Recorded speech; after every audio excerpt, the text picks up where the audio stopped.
Beberapa waktu yang lalu saya diminta jadi pembicara di satu event dengan topik fatherless. Ini memang berkaitan dengan anak-anak yang kehilangan figur ayah, anak-anak yang kehilangan kasih sayang seorang ayah dalam keluarga mereka. Bisa oleh karena perceraian, karena ayahnya pergi melihat anak yang dilahirkannya cacat atau tidak sempurna secara fisik, atau juga karena lahir di luar pernikahan. Macam-macam alasan, termasuk alasan kemiskinan.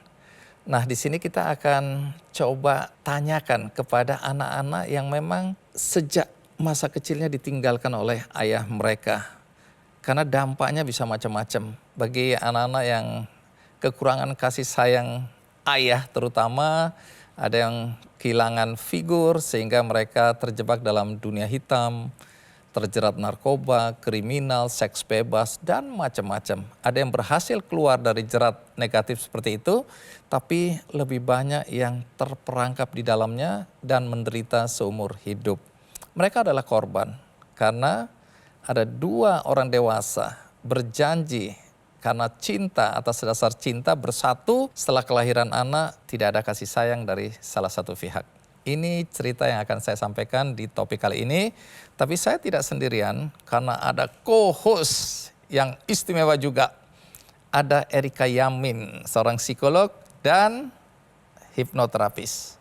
Jadi ini komplit ya. Terima kasih Erika. Sama-sama Bang. Sudah mendampingi karena ini topik yang membutuhkan expert. Orang-orang yang ahli di bidangnya untuk bisa menjelaskan fenomena anak-anak yang kehilangan kasih sayang ayah. Erika, sebelum kita undang tamu kita, mungkin tidak semua orang paham mengenai fatherless ini. Dari perspektif seorang psikolog atau hipnoterapis ini, apa sebenarnya yang dimaksud dengan fatherless ini? Ada yang menyebutkan bahwa fatherless itu ketiadaan kehadiran seorang ayah secara fisik gitu. Misalnya seperti tadi yang Bang Ani jelaskan, ayah yang mungkin meninggal dunia, atau ayah yang dia pergi perang, atau bercerai lalu sang anak ikut ibunya nggak boleh ketemu sama ayahnya lagi, kayak gitu. Tapi ada juga pengertian yang menyebutkan bahwa fatherless itu ayahnya ada secara fisik, namun tidak memberikan kehadiran secara psikologis. Jadi ada tapi tiada, kayak gitu kira-kira. Ayah ada tapi tiada. Menarik ya. Karena peran seorang ayah tidak dia jalankan ya. Betul, jadi kalau kita lihat di budaya yang sangat patriarki, mengurus anak itu kan seakan-akan urusannya ibu, kayak gitu ya. Ayah itu pergi cari nafkah, sehingga memang ayah itu mengetahui dan menjalankan perannya dengan aku sebagai ayah ya pergi kerja dari pagi sampai sore, kadang sampai malam, kadang sampai nggak pulang ke rumah. Tapi yang penting aku tuh kasih nafkah loh buat keluarga dan itu cukup. Aku nggak perlu interaksi lagi sama anak-anak. Aku nggak perlu tahu anakku di sekolah gimana, dia punya teman atau enggak, lagi ada struggling apa sih anakku gitu ya. Nah itu juga bisa disebut sebagai, beberapa literatur menyebutkan itu sebagai kondisi fatherless juga. Jadi secara fisik ada, tapi tidak ada kedekatan secara emosional dengan sang anak gitu. Biasanya dampak apa yang akan dirasakan oleh sang anak yang kehilangan figur ayah, kehilangan kasih sayang ayah? Menjadi penting kalau kita ngomongin dampak, kita lihat ke dampak positifnya dulu ya. Bahwa keterlibatan ayah di dalam rumah tangga, di dalam pengasuhan anak gitu, itu memberikan kontribusi baik bagi performa si anak ini ketika di sekolah, ketika nantinya dia di pekerjaan, dan juga secara perilaku, kepercayaan diri, serta bagaimana si anak ini nanti bergaul dan membangun relasi dengan orang lain. Ketika ayah itu turut terlibat dalam pengasuhan, ini dampaknya akan baik, akan positif seperti itu. Dan ketika ayah tidak terlibat, tentu saja ini ada gangguan ya di dinamika keluarga sendiri, di tumbuh kembang anak gitu. Yang separah apa nanti dampak negatifnya itu juga tergantung dengan faktor-faktor lain yang menyertainya, kayak gitu. Misalnya apakah ayahnya itu pergi karena meninggal atau karena melakukan KDRT di rumah, nah itu kan efeknya bisa beda ke anak kayak gitu ya, berbeda-beda ya. Dan apakah ketiadaan si ayah ini nih, ayah itu kan misalnya sebagai pencari nafkah utama, apakah ketiadaan ayah juga memberikan dampak ekonomi kepada keluarga gitu ya, itu kan juga faktor yang bisa berkontribusi ya, dampaknya itu bisa berbeda kayak gitu. Banyak faktor yang berpengaruh terhadap masalah sosial maupun perilaku yang dialami oleh anak. Tapi ketiadaan atau kurangnya peran ayah ini tentu saja menjadi faktor resiko yang turut menambah dampak negatif ya. Gitu. Tadi seperti Bang Andi jelaskan di awal gitu, bagaimana penyalahgunaan narkoba, masalah kriminal, seks bebas, perilaku. Salah satunya juga dikontribusikan dari kurangnya peran ayah selama pengasuhan. Baik, menarik. Kalau tadi saya sebutkan bahwa saya ini diminta jadi pembicara dengan topik fatherless tadi, itu karena yang ngundang melihat bahwa saya ini termasuk korban perceraian orang tua. Jadi saya ikut ibu bersama 2 kakak perempuan, 2 kakak laki-laki saya ikut ayah. Jadi itu yang membuat saya memang kehilangan figur ayah, tapi sampai usia 13 tahun. Karena sesudah itu saya bertemu kembali dengan ayah dan saya tinggal dengan dia, berpisah dari ibu karena diambil oleh ayah. Nah, ini juga pengalaman yang mungkin tidak dimiliki oleh anak-anak yang lain. Sehingga saya sama sekali tidak membenci ayah saya. Cuma ada waktu tertentu di masa kanak saya di mana saya hidup dalam ketakutan karena tidak ada orang yang membela saya kalau saya berantem dengan anak-anak lain. Ibu saya lagi bekerja, jadi saya sendirian, sembunyi di kolong, ketakutan. Karena saya merasa kenapa kalau anak yang berantem sama saya itu dibela oleh ayahnya, saya nggak punya ayah dan seterusnya. Jadi ada perasaan-perasaan yang saya yakin dialami juga oleh teman-teman yang lain. Tapi ada yang membenci ayahnya, tapi saya kebetulan tidak membenci ayah saya dan saya bersyukur, beruntung sempat bertemu dengan ayah saya beberapa tahun bersama-sama sebelum dia meninggal. Nah itu mungkin dampaknya berbeda juga ya. Tapi banyak anak yang tidak bisa keluar dari jerat anak broken home. Nah ini nanti kita tanyakan karena 2 narasumber kita ini punya pengalaman yang akan mereka ceritakan ya. Baik, siapa tamu kita? Dia adalah Ratna Cahaya Sari atau Nana. Ya, Nana, terima kasih sudah hadir di acara Kikendi. Silakan duduk, Nana. Nana, ya. Kamu diundang karena saya dengar kamu juga mengalami kehilangan figur ayah ya ketika kecil. Saya nggak tahu sampai umur berapa, apakah sempat bertemu dengan ayah atau tidak. Kamu katanya kehilangan kasih sayang ayah juga. Nah, boleh tahu apa yang terjadi sebenarnya sehingga kamu kehilangan figur ayah? Oke. Berawal dari orang tua bercerai di umur saya 8 tahun. Lalu saya punya pilihan untuk tinggal bersama nenek tanpa mereka, tanpa ayah, tanpa ibu. Dan diberi pilihan ikut nenek dari ayah atau ikut nenek dari ibu. Kamu pilih yang mana? Kita berdua pilih ikut nenek dari ibu. Kita berdua, siapakah itu? Kakak saya. Oh, Gitu. Nana dan kakak. Ya. Kakak ini perempuan atau laki? Perempuan. Kakak perempuan akhirnya ikut nenek dari Ibu. ibu. Ya. Oke, jadi ini keberpihakan yang jelas ini ya. Oke, terus apa yang terjadi kepada 2 orang tuamu? Kenapa mereka bercerai? Waktu kecil dari awal pernikahan, ibu selalu berantem dengan ayah. Jadi selalu sampai KDRT. Jadi suatu hari saya umur 8 tahun itu sepertinya kalau dihitung pernikahan mereka 13 tahun, tiba-tiba ibu pergi dari rumah meninggalkan sepucuk surat. Bilang kalau dititip aja semua baik-baik aja. Tapi kalau diteliti itu karena ibu sudah tidak kuat lagi karena hampir setiap hari ayah melakukan KDRT. Jadi kekerasan seperti apa kalau boleh ini? Yang kamu lihat atau kamu tahu yang dilakukan ayah terhadap ibumu? Semacam ibu dipukul, jadi kalau udah keluar kamar matanya biru. Waktu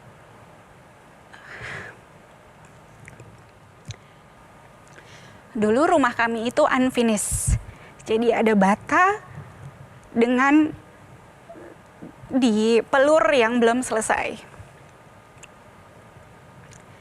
Kamar kita bersebelahan. Setiap ayah marah, ibu ditarik ke kamar dan ada celah-celah di antara bata yang masih bolong tempat kita mengintip. Nah, di situ saya dan kakak saya menangis hanya bisa panggil ibu, ibu, ibu. jangan diapa-apain, Ayah. Maaf, saya emosional. Jadi kamu dan kakak menyaksikan sendiri, Ya, tapi tidak berdaya. ya. Umur berapa waktu itu? Itu terjadi lama sekali dari saya TK. Mungkin saya sadar, ingatan saya pertama kali itu saya TK sampai saya umur 8 tahun itu terus yang terjadi. Bahkan ada sempat TV dilempar gelas, TV-nya rusak, atau kompor melayang karena ayah kecewa masakannya nggak sesuai. Sampai akhirnya di area lingkungan situ rumah saya terkenal bahwa ayah saya itu suka marah-marah. Tapi apakah ayah pernah memukul kalian? Iya, pernah juga. Oh juga. Iya, Jadi ayah pernah memukul ibu dan anak-anaknya, iya, anak-anak perempuannya. iya. Ayah bekerja sebagai apa waktu itu ya? Ayah waktu itu supir Kopaja. Oke, ibu. Ibu penjahit konveksi saat itu. Jadi sampai pada satu titik setelah 13 tahun berumah tangga, ibu tidak kuat. Tanpa minta izin kalian, ibu pergi begitu Iya. aja, meninggalkan surat. Iya, Kalian tinggal sama ayah. iya. Lalu apa yang terjadi? Ayah sempat cari-cari ibu, kita sempat temanin ayah juga untuk mencari ibu. Di tempat pekerjaannya, di konveksi, pernah juga cari barang, tapi tidak menemukan. Sampai satu waktu, saya dan kakak ditemenin tante, adik dari ibu, untuk bertemu ibu Oh, di luar rumah. di luar rumah. Setelah berapa lama itu? Beberapa minggu sepertinya. Oke, apa yang terjadi dalam pertemuan itu? Itu adalah kenangan yang nggak bisa saya lupa karena sekian minggu saya nggak ketemu ibu, dan saya ingat banget ketemunya di terminal Blok M, yang mana setiap jalur bus itu biasanya ada pagar biru, warnanya saya ingat banget, dan kita ketemu di beda jalur. Ibu di jalur satu, saya sebelahnya. Sampai waktu mau ketemu, mau pelukan, itu kita kehalang sama pagar itu. Apa yang terjadi dalam hidupmu setelah kehilangan kasih sayang ayah? Saat saya tumbuh besar, saya merasa saya nggak tahu seperti apa laki-laki yang baik.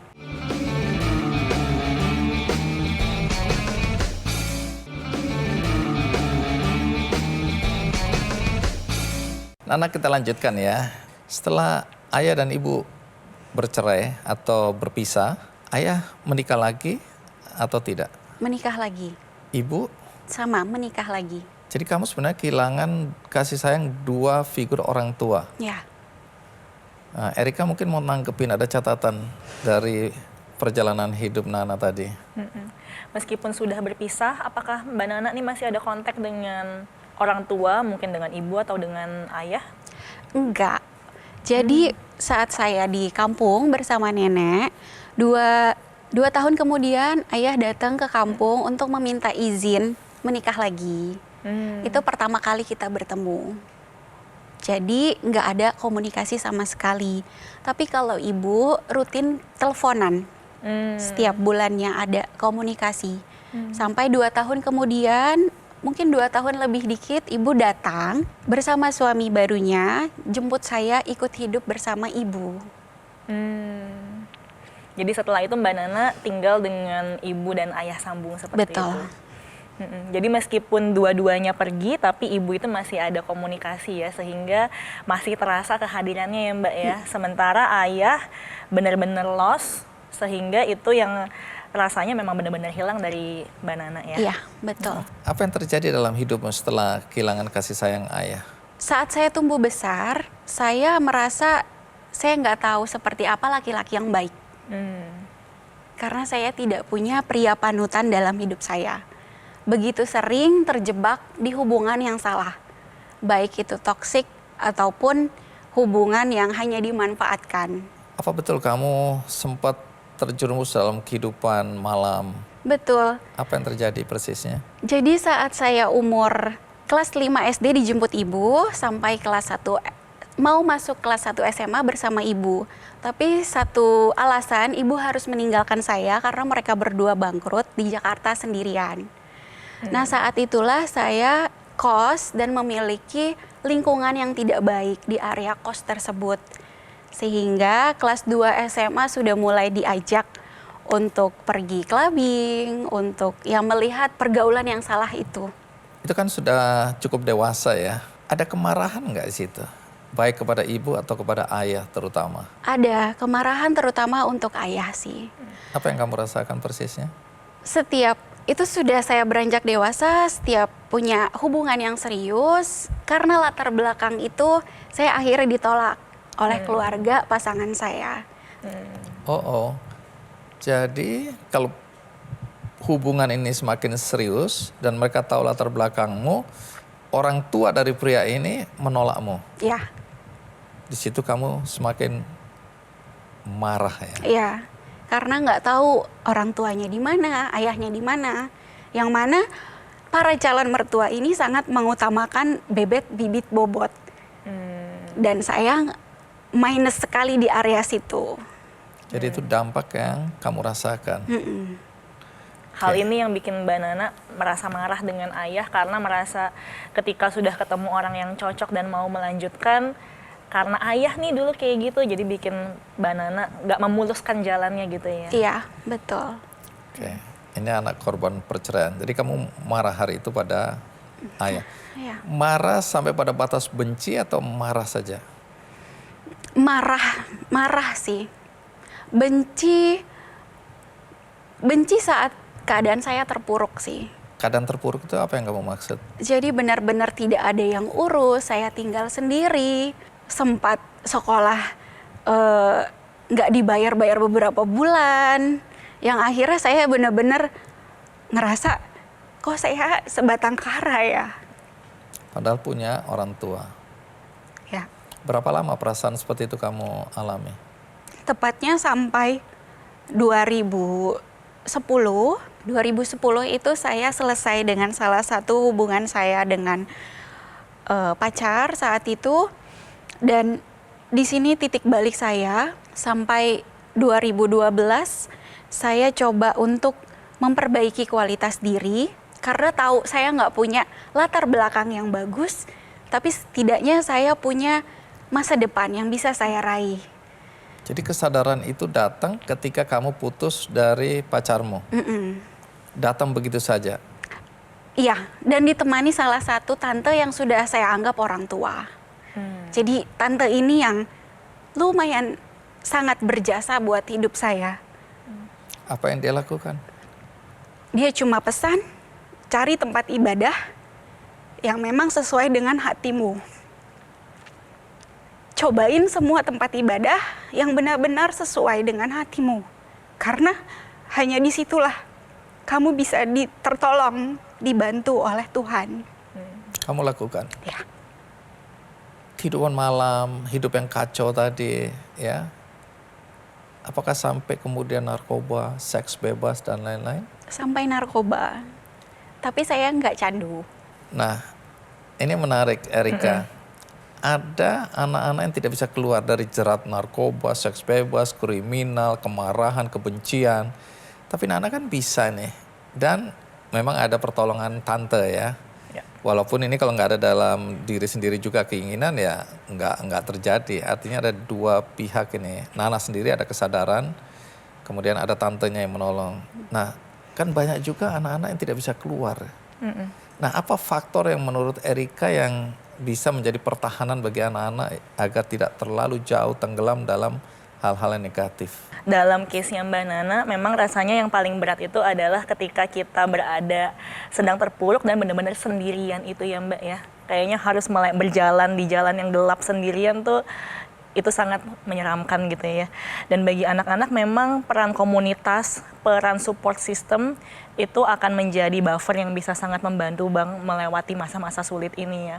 Makanya kalau dibilang ya pilih-pilih pergaulanmu, pilih-pilih lingkunganmu ya itu benar sekali gitu. Karena itu yang akan membawa kita apakah seperti Mbak Nana ini akan bisa bangkit, bisa tertolong karena ketemu dengan komunitas yang tepat dan kebetulan punya figur tante yang mungkin bisa menggantikan figur orang tua seperti itu gitu ya. Atau ya mungkin ada anak-anak di luar sana yang belum seberuntung Mbak Nana, belum bisa menemukan komunitas yang sesuai gitu. Jadi dari faktor lingkungan dan komunitas ini menjadi hal yang cukup penting ya, support system bagi Support system itu betul, menentukan juga support ya. system.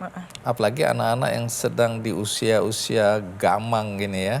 Usiamu berapa waktu kamu akhirnya bisa keluar dari jerat kehidupan yang nggak benar tadi? 2025-26. Oke, udah cukup dewasa ya. Baik, sebelum kita lanjutkan, ada baiknya kita simak dulu tayangan berikut ini.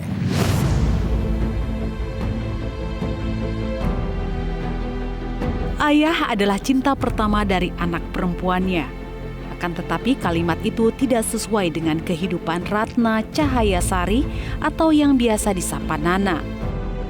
Sebelum tumbuh besar menjadi seorang pengusaha kue yang sukses, ternyata Nana tidak pernah merasakan kasih sayang dari seorang ayah. Sejak kecil, Nana kerap kali menyaksikan perlakuan kasar sang ayah kepada ibunya. Sebelum akhirnya sang ibu memutuskan untuk bercerai. Mental yang terguncang selama menjadi anak korban broken home sempat membuat Nana terjerumus ke dalam penyalahgunaan obat-obatan terlarang. Nana kini sudah memaafkan sang ayah. Berkaca pada pengalaman hidupnya yang pilu, Nana memutuskan untuk membuka kelas online membuat kue bagi para single mom di seluruh Indonesia, agar mereka bisa hidup mandiri dengan usaha kue tanpa bergantung pada orang lain. Tenaga pegang ini langsung hop, jadi tenaganya ada di tangan ini ya.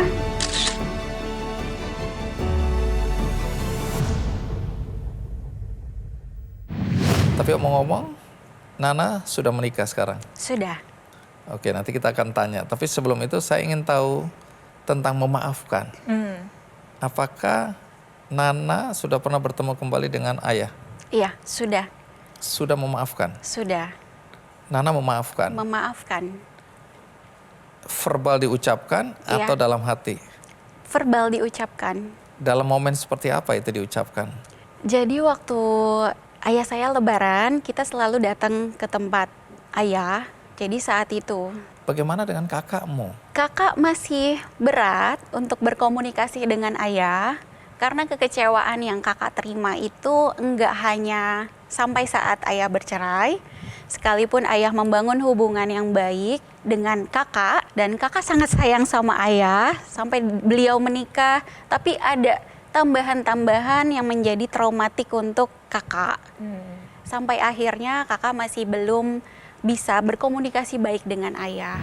Nah, apakah kekurangan kasih sayang ayah atau tiadanya figur ayah itu berpengaruh dalam hubungan Nana dan suami? Ada.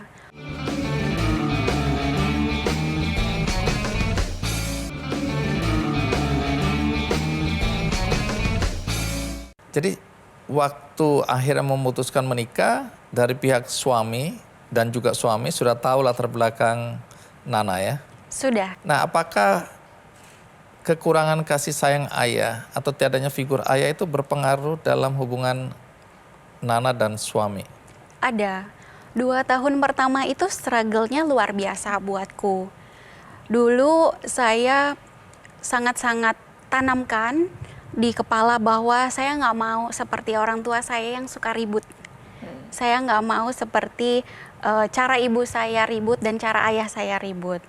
Tapi setelah saya menjalani rumah tangga sendiri, secara tidak sadar saya yang punya emosi nggak stabil saat ada percikan masalah di dalam hubungan saya dan suami. Yang akhirnya saya melihat diri saya, kok saya jadi mirip ibu saat itu ya. Kenapa emosi saya sangat menggebu-gebu. 2 tahun itu mulai berat adaptasinya, tapi sampai satu titik untungnya saya sadar, puji Tuhan sadar dan memperbaiki emosi lagi. Dan semakin kesini sering mendengar bahwa emosi itu harus dikelola, emosi itu nggak boleh ditepis, emosi itu harus diterima. Di situ saya memperbaiki diri. Sempat ke psikolog atau tidak? Tidak ke psikolog, tapi saya tergabung di Broken Home Indonesia yang mana di komunitas itu banyak psikolog. Jadi saya sering tanya-tanya di sana. Broken Home Indonesia.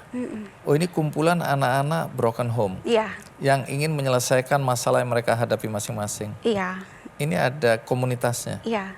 Baik Nana, kamu kan punya pengalaman yang tidak menyenangkan di masa lalumu, ya. Nah, adakah sesuatu yang Nana ingin sampaikan kepada para orang tua, terutama ayah-ayah di Indonesia mungkin tidak sadar bahwa apa yang mereka lakukan itu ternyata membawa dampak yang panjang bagi anak-anak mereka, ya. Bagi ayah yang belum sadar betapa pentingnya peran mereka, figur mereka, kasih sayang mereka, adakah sesuatu yang Nana mau sampaikan?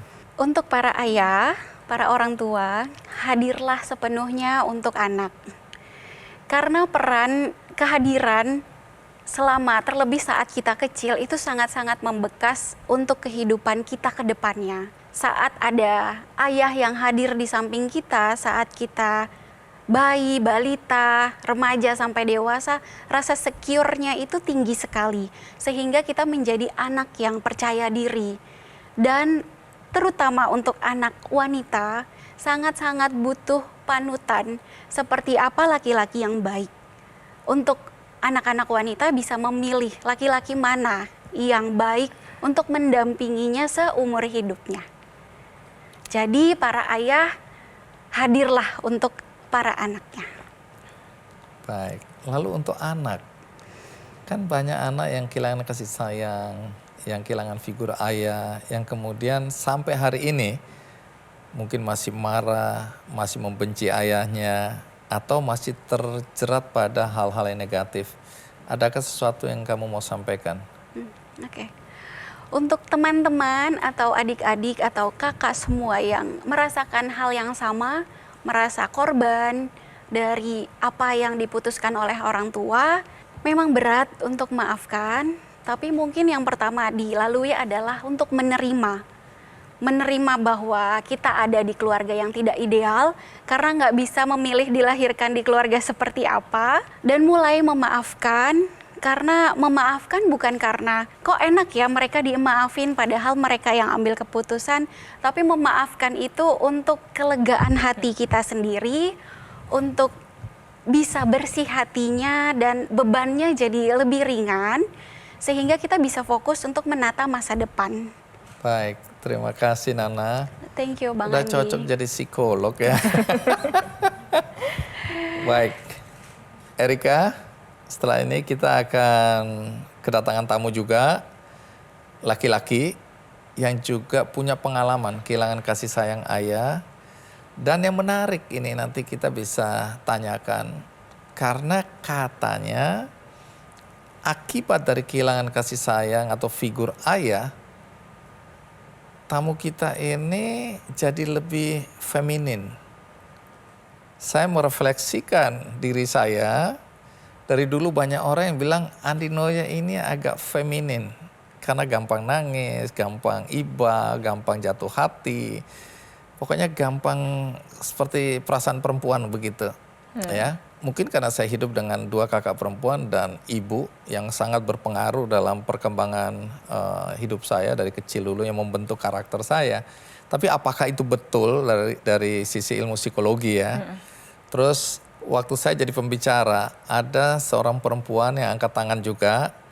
Dia bilang seberapa berpengaruhnya anak-anak yang, terutama anak perempuan, yang kehilangan kasih sayang ayah yang berkaitan dengan LGBT. Apakah anak laki akan jadi gay, tapi karena dia perempuan, dia coba mewakili sudut pandang perempuan. Apakah kemudian anak-anak ini bisa jadi lesbian? Gara-gara satu faktor kehilangan kasih sayang ayah atau figur ayah. Nah ini nanti yang kita akan ceritakan karena tamunya mengaku bahwa dia pernah sampai dikatain banci, bencong ya pada masa kecilnya, dibully. Tapi sekarang dia menikah. Bagaimana ceritanya? Ikuti terus Kick Andy. Akhirnya kami dua korban bully nih bergabung menjadi satu komunitas. Sehingga saya tiap hari hanya bermainnya dengan dia. Sedangkan dia perempuan, akhirnya main masak-masakan. Main apapun itu yang berbau wanita. Terus ditambah karena memang warga juga saling melihat pergaulan kami di usia kecil itu 2-3 tahun, 4 tahun, 5 tahun, ketika keluar barulah di situ dibilang bencong, apalagi ya banci dan lain sebagainya. Dari situ saya ngerasa langsung ada feedback, emang saya banci ya.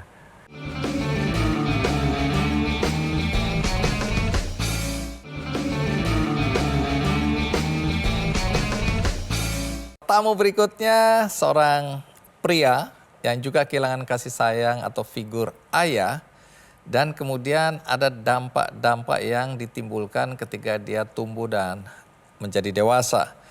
Dampak itu antara lain dia merasa menjadi lebih feminin, tidak bergaul dengan teman laki-laki, lebih suka dengan teman perempuan, tidak mau ke sawah, atau mengerjakan pekerjaan-pekerjaan atau permainan-permainan yang secara fisik layaknya anak-anak laki. Nah, di depan kita sudah ada Dedi Setiawan. Dedi, terima kasih. Sama-sama, Abang. Ini Erika yang menjadi co-hostku hari ini. Ya. Nah, ini menarik ya, Dedi. Sekarang kalau boleh tahu, usia berapa? Usia 32. Ketika merasa kehilangan kasih sayang ayah, umur berapa? Usia 1 tahun. 1 tahun, jadi mulai dari 1 tahun itu. 1 tahun. Waktu itu tinggal di daerah, di kota besar, kota kecil, desa? Sangat terpencil ya di desa. Di mana itu? Di Lampung Timur. Lampung Timur. Betul sekali.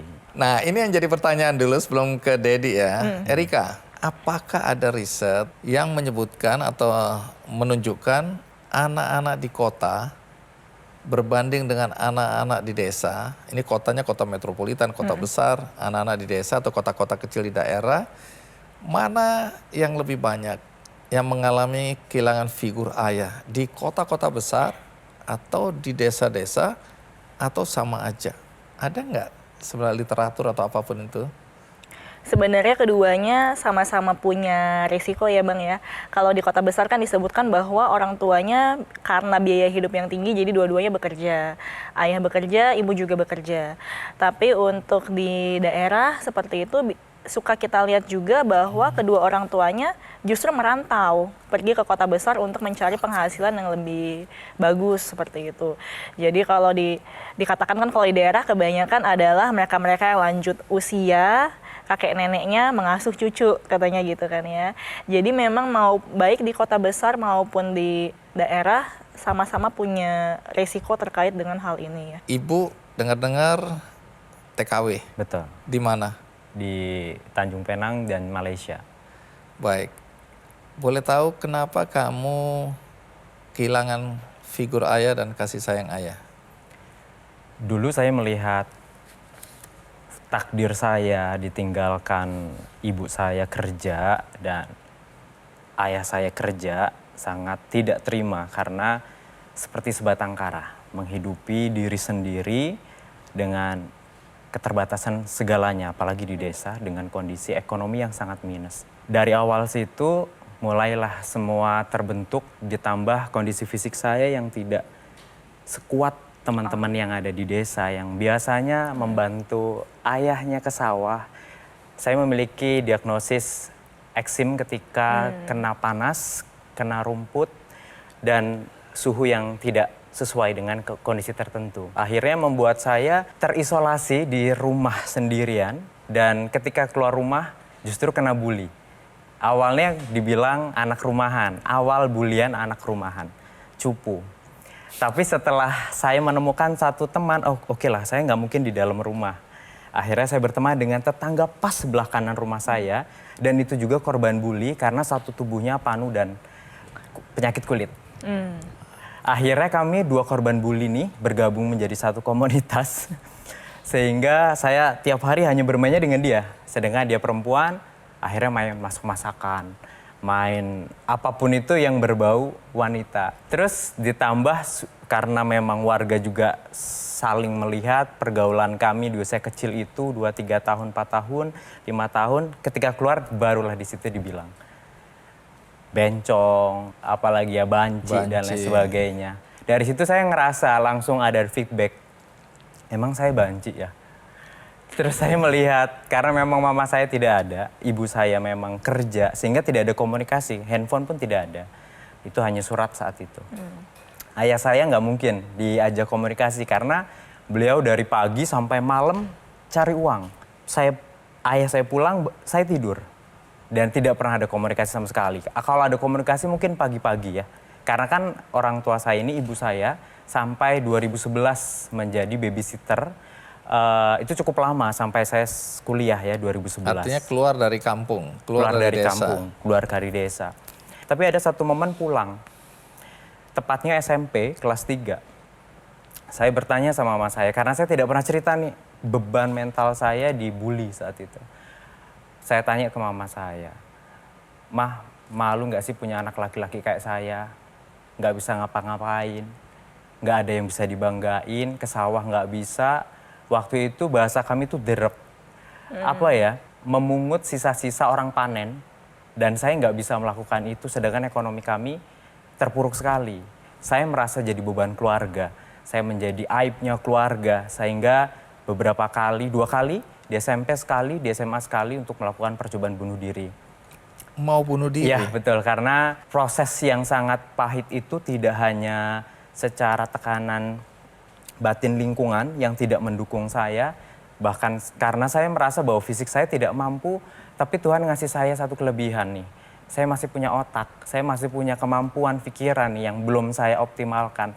Akhirnya dari hinaan-hinaan tersebut, saya berazam, saya berjanji bahwa akan membeli mulut-mulut mereka yang menghina saya.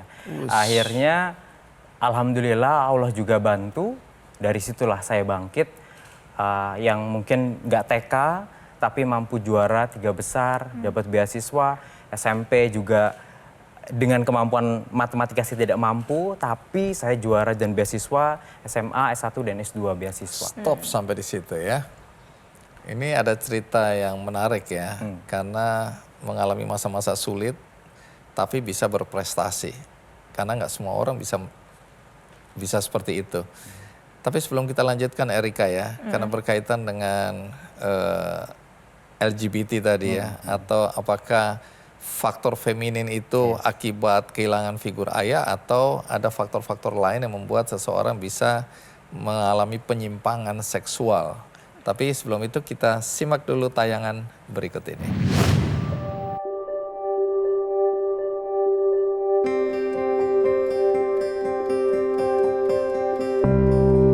Dedi Setiawan, seorang konsultan sukses yang satu ini, sejak ia kecil tidak pernah merasakan kasih sayang dari sang ayah.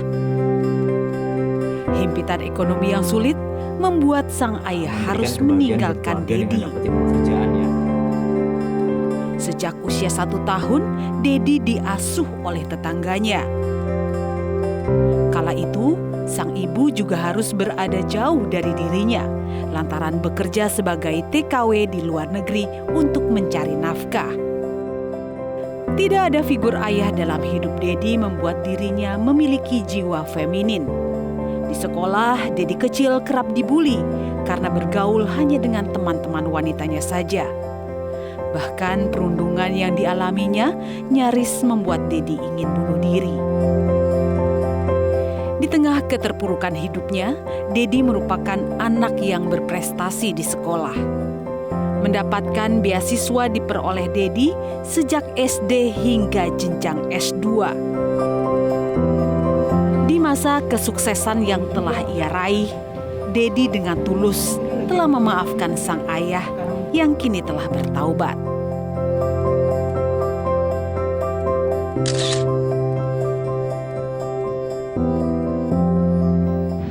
Itu tadi sedikit cerita perjalanan hidup Dedi ya.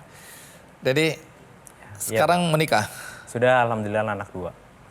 Ada anak 2? Iya betul. Oke, menarik ya. Dan karir nanti kita akan cerita ya. Ini kan dalam pendidikan tadi kelihatannya punya prestasi. Tapi nanti kerja apa di akhir ini kita akan cerita. Tapi kembali ke persoalan apakah ada pengaruh anak-anak yang kehilangan kasih sayang ayah itu kemudian kehilangan orientasi seksual juga. Atau apakah memang ada pengaruh dari kehilangan figur ayah juga? Yang pertama perlu saya note adalah orientasi seksual atau seperti LGBT itu sekarang sudah tidak dikategorikan lagi sebagai gangguan mental. Meskipun kalau kita merujuk pada norma budaya di Indonesia ya hal tersebut masih dianggap kurang lazim seperti itu ya. Tapi sudah tidak dikategorikan lagi sebagai gangguan mental. Kalau dibilang apakah sekedar kurang kasih sayang dari ayah atau kurang sosok ayah lalu mengubah orientasi seksual, tidak bisa disimpulkan seperti itu juga karena faktor yang berpengaruh pastinya cukup banyak juga dan complicated kayak gitu. Nggak bisa dibilang mereka-mereka yang punya orientasi seksual yang berbeda itu pasti kurang kasih sayang dari salah satu orang tua, itu nggak bisa dibilang seperti itu. Walaupun dari cerita Dedi tadi itu mungkin karena faktor fisik ya, sehingga lebih banyak main sama anak perempuan ini yang juga dikucilkan kelihatannya ya. Tapi sebenarnya bagaimana figur ayah, bagaimana karakternya juga, apa sikap dan tindakannya terhadap anaknya ini lebih spesifik ketika Dedi masih kecil? Spesifik lebih kepada kelola emosi ya, kontrol temperamennya. Kenapa? Karena semenjak menjadi ayah saya bisa memahami nih kondisi seorang laki-laki yang harus bertanggung jawab menghidupi seorang wanita dan anaknya. Yang dimana dengan kondisi minus tidak ada pilihan pekerjaan yang saat itu hanya buruh cuci mobil ayah saya. Sampai ada beberapa juga mulung dan pokoknya serabutan aja apapun dilakukan beliau untuk ngehidupin kami. Tapi kami tidak pernah bertemu. Nah tiap pagi sayangnya saya juga minta uang untuk bisa sekolah, uang saku dan kegiatan lainnya. Udah ditambah pikiran runyam karena ekonomi. Istri nggak ada di rumah, kebutuhan hormonal tidak tersalurkan, anak rewel, muncak di situ. Jadi ya sangat-sangat sering melakukan kekerasan verbal dan juga fisik seperti itu. Oke, jadi Dedi pernah mengalami kekerasan juga secara fisik oleh ayah.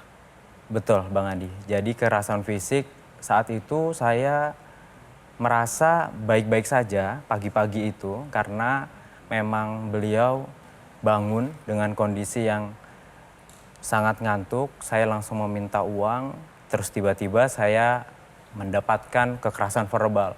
Dua duit terus. Mending gak usah sekolah daripada yang ribetin gitu. Dari situ bikin down saya. Terus ada momen-momen lain yang saya sangat memahaminya sekarang. Sekarang setelah dulu dewasa, saya tidak bisa setelah jadi memahami ayah. setelah jadi ayah. Dulu saya memilihnya ada satu kebencian saya, ini orang tua kok kagak ngedukung saya sekolah ya gitu. Ada kekerasan fisik yang memang melempar piring, melempar barang-barang di sekitar. Dari situ saya tidak ada, dari momen itu pertama kali dibentak sama ayah saya mengurung, tidak ada komunikasi apapun dengan ayah saya.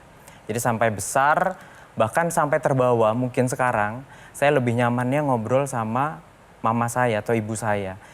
Mungkin papa saya atau ayah saya ini juga ngerasa kali ya, ketika kita ngobrol, jarang sekali mau ngobrol nyambung gitu. Tapi secara verbal beliau pernah menyampaikan, di usia saya saat itu 20 tahun, ayah saya bilang, maafin ayahmu ya nak ya, dulu kasar.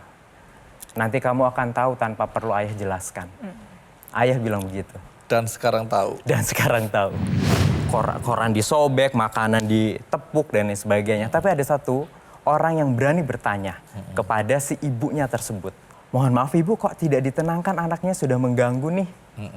Dan ibunya bilang, iya pak, mohon maaf, hari ini adalah hari pertama melihat dunia setelah 7 tahun buta.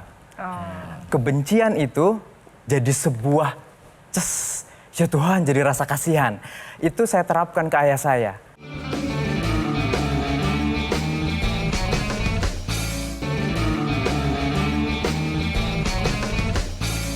Jadi Anda berapa bersaudara? 3 bersaudara, anak kedua meninggal. Laki perempuan? Laki semua. Laki semua. Betul. Tadi kan Dedi bilang bahwa ayah melakukan kekerasan pada diriku. Iya. Apakah itu juga berlaku pada saudara? Ini kakak atau adik? Adik. Pada Saya adik. pertama. Sama. Adik juga mengalami hal yang sama. Sama. Sehingga kalau mungkin saat ini saya bisa menerima kondisi ayah saya, dulu justru adik saya tidak menerima. Sehingga perlakuannya berbeda dengan saya. Kalau saya mungkin keibuan, kata Bang Andi gitu ya. Tapi adik saya ini justru preman, agresif, dikit-dikit marah, dikit-dikit dan lain sebagainya. Dan ada satu momen memang, kalau ayah ke saya ini lebih ke verbal, karena mungkin tahu anaknya sesensitif itu. Nggak perlu dipukul ya? Nggak perlu dipukul, dipelototin aja udah takut gitu ya. Tapi yang kedua ini, yang luar biasa, sampai ya bekas tangan di pantat adik saya, mohon maaf gitu ya. Di badan adik saya tuh sampai 5 hari ngecap tuh masih ada. Dan adik itu dia berani melawan ayah gitu? Diem saat itu. Karena kami didoktrin, orang tua apapun ketika marah jangan pernah ngebantah. Diem aja, karena semakin kita bantah, semakin terpancing emosinya nanti. Kami, di keluarga kami begitu. Apa dampak negatif dan positif yang Dedi rasakan, yang Anda rasakan sebagai anak yang kehilangan figur ayah? Ketika kita mendapatkan takdir yang kurang baik, sebenarnya pilihannya ada 2. Kita mau melihatnya sebagai positif, peluang, atau sebagai korban, alias akan memunculkan dendam dan sakit pada diri kita. Saya tertarik dari titik balik saya saat itu, karena memang saya juga pencari rongsokan saat kecilnya untuk membantu orang tua, menemukan satu buku menarik sekali, ditambah saya juga lingkungannya pondok, pesantren. Saya bertanya dengan ustadz saya bilang begini, kok takdir saya tragis ya Tat? Begitu. Kamu kan pemain utama, sutradaranya Tuhan. Semua di sekeliling kamu adalah figuran. Tanpa izin Tuhan, figuran gak akan dapat kontrak dengan pemain utama. So, jangan pernah fokusin ke figuran orang tua kamu, anak kamu, nanti siapapun di selain kamu, itu hanya pemeran figuran saja. Yang menjadi tanggung jawab adalah kamu dan Tuhanmu. Jadi dari situ nanti kamu akan bisa merespon ketika ada orang menyakiti kamu, ketika ada orang yang mau berbuat jahat dengan kamu. Pilihannya 2, kamu mau membalas atau kamu mau mengedukasi jangan seperti itu ke orang lain. Akhirnya saya memilih untuk positif memilihnya, yaitu itu menjadi self resiliensi saya, menjadi daya juang saya, menjadi daya tahan saya, bahwa seperti analoginya semakin kayak emas mungkin ya. Saya suka sekali kalau analogi gini, Bang Andi, saya boleh. Emas itu mungkin kita kalau lihat proses akhirnya puluhan miliar harganya, 24 karat gitu ya. Tapi kita mana tahu prosesnya, diambil dari gunung. Diambil dari gunung mungkin kita ibaratkan dipisah dulu dari keluarganya. Dibakar sakit sekali, ditempa, dilelehin, salah bentuk, bikin leleh lagi dan lain sebagainya. Dan saya mengibaratkan bahwa Tuhan sedang menempa saya dengan kondisi yang tidak saya suka. Di situ saya membuat saya berpikir bahwa oke Tuhan, gue terima takdir pahit ini. Meskipun semuanya berjalan pahit, tapi yakin output terakhir saya adalah seperti emas atau Gucci yang miliaran. Ini di usia berapa kesadaran ini muncul? Usia SMA kelas 2.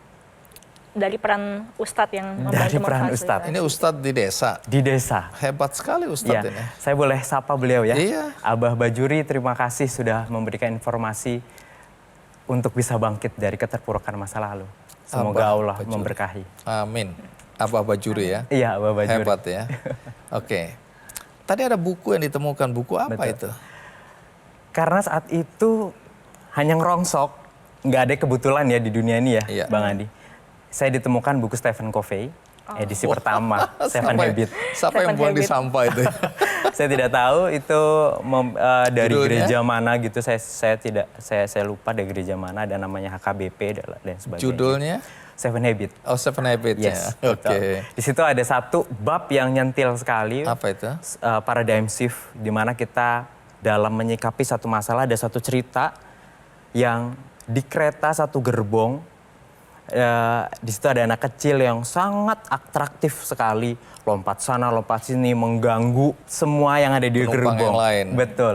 Akhirnya mungkin kalau tidak dengar ceritanya marah mereka nih, yang koran disobek, makanan ditepuk dan lain sebagainya. Tapi ada satu orang yang berani bertanya kepada si ibunya tersebut. Akhirnya dia bilang seperti ini, mohon maaf ibu, kok tidak ditenangkan, anaknya sudah mengganggu nih. Dan ibunya bilang, iya Pak, mohon maaf, hari ini adalah hari pertama melihat dunia setelah 7 tahun buta. Kebencian itu jadi sebuah ya Tuhan, jadi rasa kasihan. Itu saya terapkan ke ayah saya. Tidak ada api, tidak ada asap, tidak ada api. Orang tua saya melakukan seperti ini, pasti dulunya juga diperlakukan orang tuanya seperti ini. Saya hanya melihat output terakhirnya, tapi at the end, dalam prosesnya, pasti beliau juga merasakan yang seperti saya rasakan. Akhirnya saya validasi ke kakek nenek saya yang saat ini sudah meninggal. Ternyata sama dulunya, dari pagi ketemu pagi hanya bekerja. Bagaimana bisa mencontohkan kasih sayang ayah, sedangkan dia sendiri tidak pernah mendapatkan role model. Ya. Logikanya kita nggak akan bisa pernah cerita tentang Jakarta kalau kita sendiri nggak pernah ke Jakarta gitu. Itu akhirnya membuat sisi positif saya bangkit. Tapi sisi negatifnya tentu sangat banyak Bang Andi. Kenapa? Dari sini saya merasa bahwa saya selalu mencari kasih sayang. Saya punya orang tua angkat di mana-mana. Ketemu di sini orang tua angkat. Di sini orang tua angkat. Ya mungkin networking sekarang bagus gitu. Tapi ada tekanan batin. Saya sampai tidak bisa membedakan mana nih orang tua yang pure sayang sama saya atau something hidden gitu. Yang mungkin motifnya di belakang ada. Ternyata saya lebih banyak menemukan yang justru memiliki motif berbeda. Ada hal lain yang jadi catatan Erika di sini. Kalau saya lihat ini kembali lagi ada peran satu figur otoritas yang bisa menggantikan peran orang tua atau peran ayah tadi di hidupnya Mas Dedi ya, kayak Betul. gitu ya. Si Lalu Abah tadi. Yang menarik menurut saya adalah padahal yang nggak di rumah itu adalah ibu ya Ibu dan ayah. dan ayah. Ayah secara fisik Ayah ada, tapi ayah tiada. Ayah tiada. Fisik ada, Fisik ada. tapi nggak ada interaksi. Nggak ada interaksi apapun Nggak ada di komunikasi. Cuman sekarang ini memang lebih mencari ibu yang malah dulu lebih jauh kan secara fisik ya, malah lebih dekat secara emosional Betul. ya. Akhirnya gerak-geriknya mirip ibu. Apa yang membuat Mas Denny bisa lebih dekatnya sama ibu? Padahal ibu maksudnya kan secara fisik lebih jauh ya. Dan cuman berkirim surat doang, kalau zaman dulu kita nggak ada handphone, nggak bisa Betul. video call gitu. Beliau lebih ke, ini mungkin juga untuk orang tua semuanya, bahwa kondisi apapun anak itu anugerah. Entah itu jelek, entah itu buruk, dan itu ibu saya. Tidak pernah ngejudge saya apapun. Seburuk apapun saya, bahkan ketika saya bilang, Bu, ibu malu nggak sih punya anak banci kayak saya? Siapa yang ngomong banci? Sampai segitunya bahwa tidak ingin anaknya, karena sekarang banyak sekali ibu-ibu ataupun bapak-bapak menjudge atau mengartikan cerdas sebatas perhitungan matematika. Saya menyadari kecerdasan saya di komunikasi, kecerdasan saya di empati, itu kan kecerdasan empati itu. Membuat ibu saya bahwa kamu seberapapun mau sekolah ibu mau bayarin, katanya gitu. Saking beliau ingin sekali melihat diri anaknya berharga dengan apapun. Beliau selalu bilang gini ke saya, Dedi dulu takut kan nggak TK, kalau SD nggak akan prestasi. Tuh Tuhan kasih tuh prestasi, juara 1, juara 2.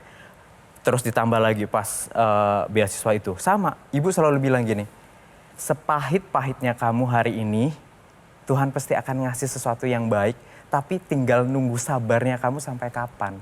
Karena bisa jadi, gini katanya ya, ibu saya, mungkin Tuhan gak ngasih hari ini karena kamu belum siap. Ibarat kata gini, seorang anak mau minta pisau, tapi mamahnya lebih baik melihat anaknya nangis daripada harus terluka. Karena anak ini belum tahu bahayanya pisau tersebut. Sama Tuhan sama, gak mau ngasih kamu sukses, gak mau ngasih kamu kejayaan. Karena Tuhan takut kamu terluka dengan jabatan kamu. Takut terluka dengan semua yang kamu berikan dan akhirnya kamu lupa daratan. Makanya kamu pantesin diri dulu, siapin mental dulu, tata hati dulu, nanti Tuhan kasih. Itu pesan mama saya. Oke, menarik ya. Tuh contohnya Dedi sering ke dapur jadinya feminin, digituin sama warga situ. Karena saking saya juga suka masak.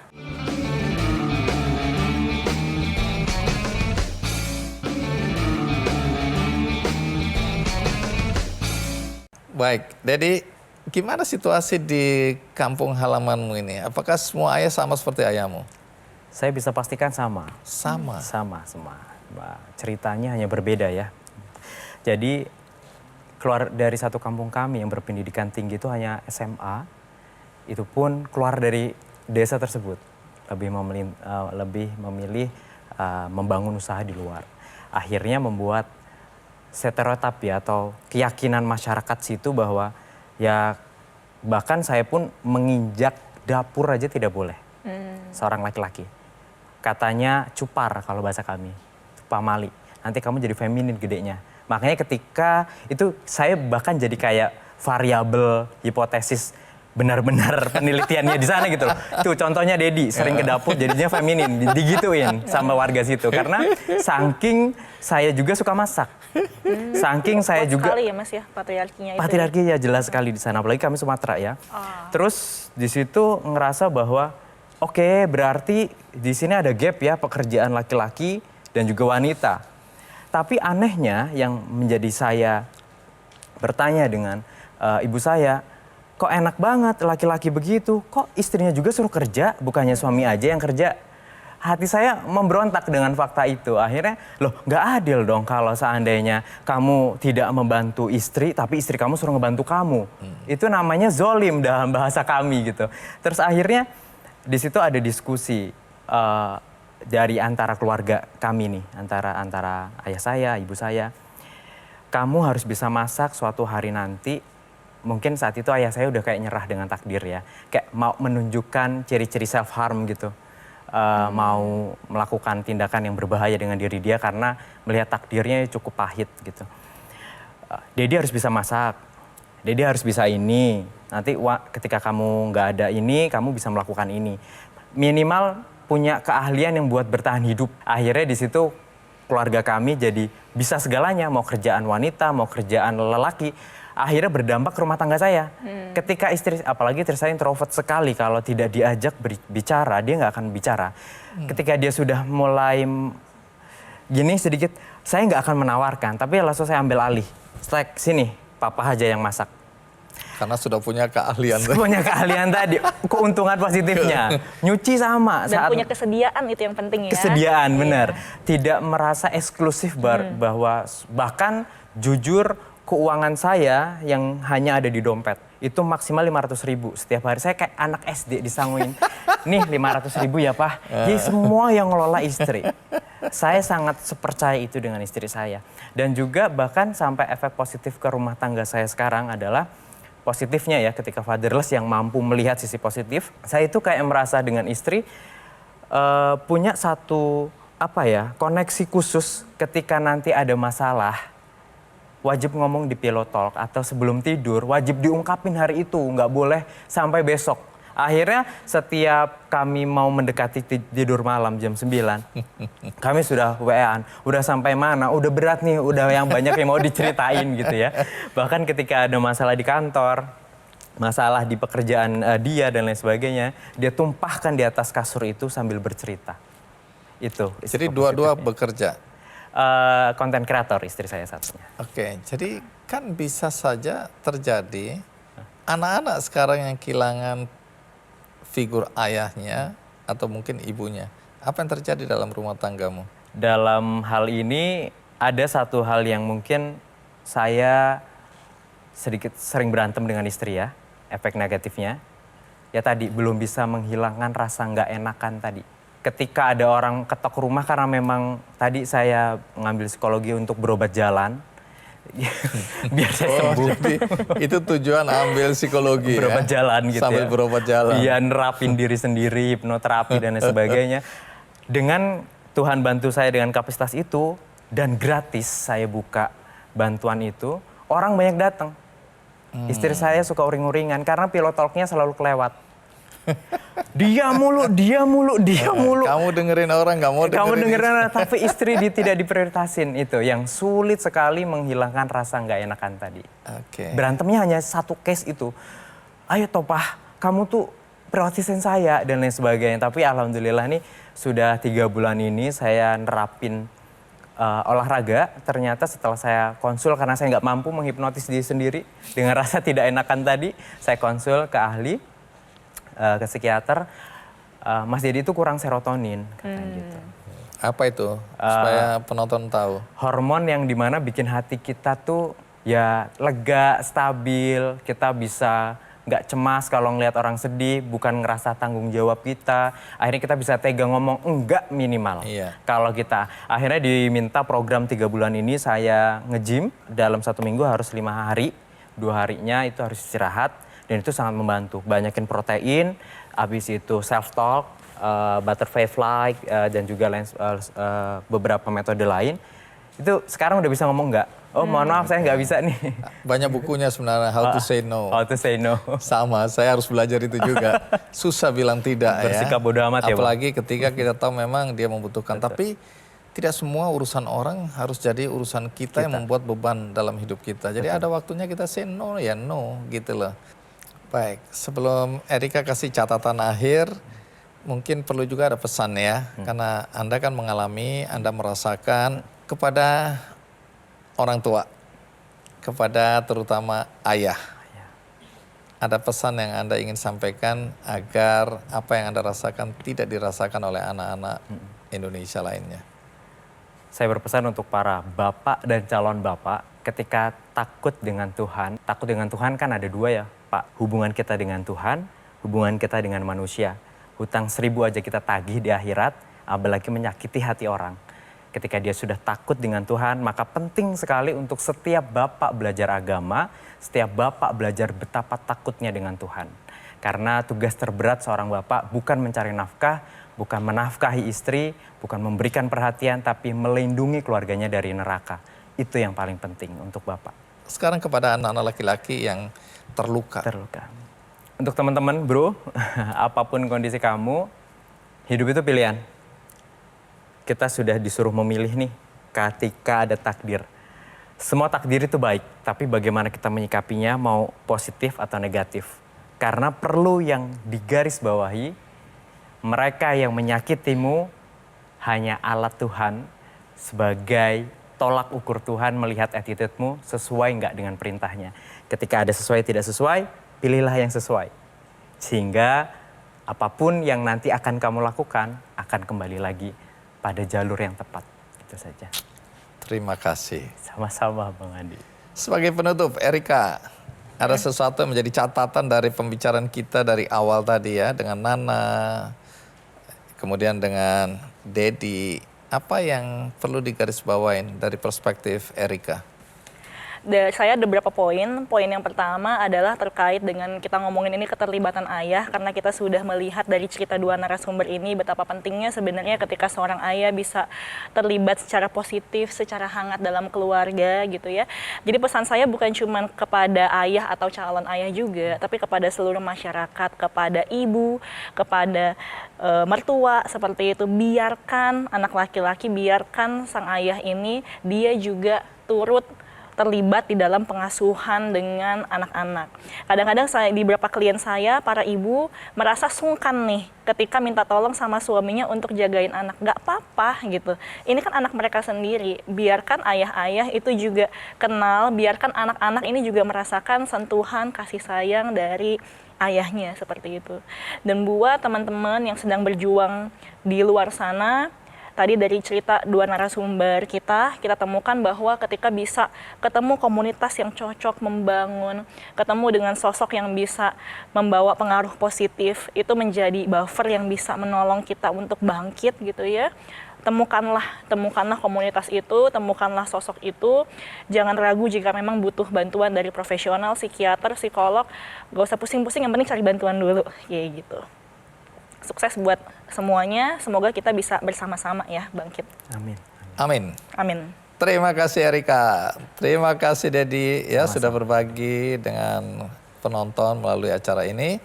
Semoga ini memberikan tambahan pengetahuan dan kesadaran ya, baik bagi orang tua maupun bagi anak-anak yang mendengarkan acara kita hari ini. Bagi Anda yang tadi tidak mengikuti episode ini dari awal, jangan khawatir karena ini ditayang ulang di metrotvnews.com dan ada cuplikannya di channel YouTube Kick Andy Show. Dan bagi Anda yang ingin berbuat baik tapi tidak tahu caranya, tidak tahu kepada siapa, saya ingin memberi info tentang mereka yang membutuhkan uluran tangan Anda. Bagi Anda yang ingin berbuat baik tapi tidak tahu caranya dan tidak tahu kepada siapa, saya ingin memberikan informasi. Ada seorang anak bernama Sakira Almahira, umur 4 tahun, asal desa Gebang Mekar, Cirebon, Jawa Barat, yang sedang mengalami kelainan jantung. Kedua orang tua Shakira ini sudah bercerai, berpisah. Shakira diasuh oleh ibunya dengan kondisi ekonomi yang sangat pas-pasan dan dia harus terus melakukan pengobatan di rumah sakit, di RSCM, tapi dia membutuhkan dukungan karena keterbatasan ekonomi keluarga. Shakira beberapa kali harus berpindah rumah sakit dan tidak bisa tidur dengan tenang, sesak nafas, sering muntah-muntah, dan memiliki kelainan jantung yang memerlukan penanganan. Semoga Anda tergerak hatinya untuk membantu Shakira. Caranya klik benihbaik.com/campaign Shakira derita sakit jantung bawaan. Akhirnya semoga episode kali ini juga memberikan manfaat bagi kita semua. Sampai jumpa.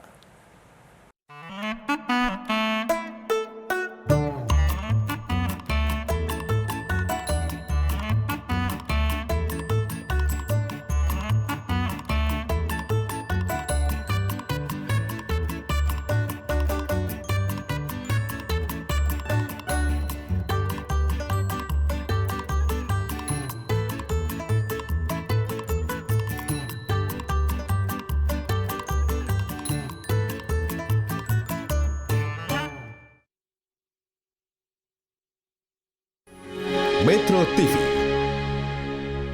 Jelajahi cara baru mendapatkan informasi. Download Metro TV Extend sekarang.